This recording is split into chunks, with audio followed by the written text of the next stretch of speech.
সংগ্রামের সহযোদ্ধারা, আজকে আমরা আপনাদের এই বিপ্লবের গাজীপুরে আমাদের জুলাই পদযাত্রা করব। পাঁচটায় রাজবাড়িঘাট সংলগ্ন রাস্তায় আমাদের জুলাই পদযাত্রা এবং জুলাই পথসভা হবে। সংগ্রামী সহযোদ্ধারা, এই অভ্যুত্থানের সময় গাজীপুর ছিল বাংলাদেশের একটি রণক্ষেত্র এবং সেই রণক্ষেত্রের আপনারা ছিলেন সবচেয়ে সাহসী যোদ্ধা। আমাদেরকে এই গাজীপুরকে সকল সন্ত্রাসী থেকে মুক্ত করতে হবে। ছাত্রলীগ, যুবলীগ, আওয়ামী লীগের সকল খুনি ক্যাডারদের থেকে এই গাজীপুরকে মুক্ত করতে হবে।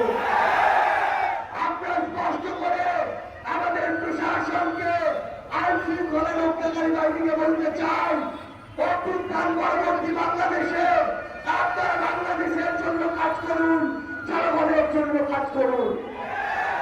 এই গাজীপুর থেকে ওই সন্ত্রাসীদের যেই কলঙ্ক, এই গাজীপুরকে সেই কলঙ্ক থেকে আপনারা মুক্ত করুন।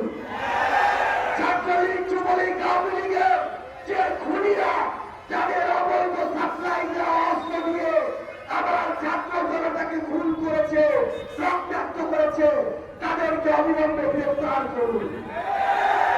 সংগ্রামী সহযোদ্ধারা, আমাদের যে পথসভা এবং পদযাত্রা, আপনারা সবাই এখান থেকে মিছিলে মিছিলে সকালে সকালে আমাদের সেই পদযাত্রার রাজপথের দিকে এখনই রওনা দিবেন। আজকে আমরা একসাথে ঐক্যবদ্ধভাবে এই গাজীপুরের আকাশ বাতাস এনসিপির সকালে প্রকম্পিত করুন। আমাদের সেই পথসভায় এবং পদযাত্রায় আমাদের জুলাই অভ্যুত্থানে মহানায়কেরা সেখানে অবস্থান করছেন।